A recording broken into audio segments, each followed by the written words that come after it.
So several months back, I got a call from a colleague in Knoxville, and she asked me to take on some clients of hers.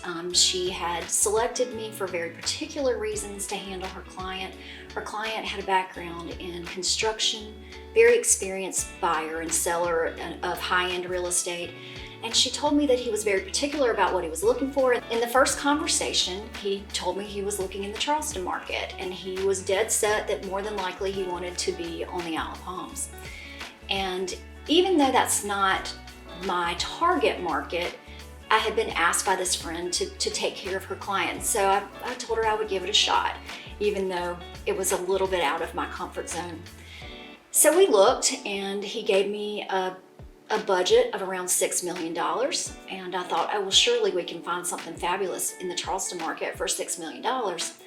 But the more I listened to what he was telling me, I realized that that wasn't what he was looking for at all.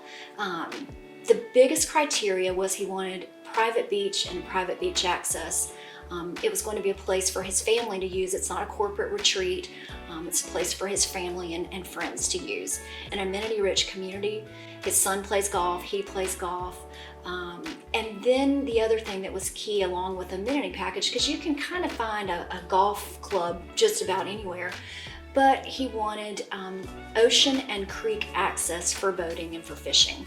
He had a flats boat on order from Hells Bay, and that was a big deal to him. He wanted to be able to use his Hells Bay boat. And then he threw one more thing at me, and it was that he needed the ability to have a flexible, easy to use airport that he could fly his jet in and out of. His goal was to be able to put his family in his jet and be at his vacation home within the hour. So I kind of urged him to let's look outside of the Charleston market, that I didn't think that he was, even with a $6 million budget, I didn't think he was gonna find what he was looking for. I didn't think that all of the pieces to the puzzle I could put together in that Charleston market.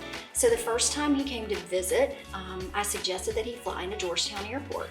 I made sure that his plane could land on the runway and so forth. Wasn't sure of the other factors around what he was talking about were going to fit the bill, but luckily, when he arrived, the first thing he said to me was, bingo. He said, this airport is perfect. It's exactly what I was looking for.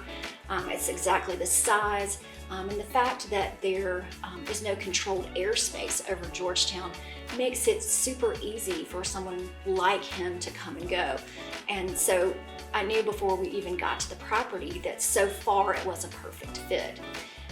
And so once we arrived in Debadew, and he and his wife were able to go to the club and see the new facilities on the oceanfront, and see that, and yes, in fact, he did have creek and ocean access along with all of the other things that the area had to offer. I realized that Charleston wasn't at all what he was looking for, that it was right here in Georgetown County.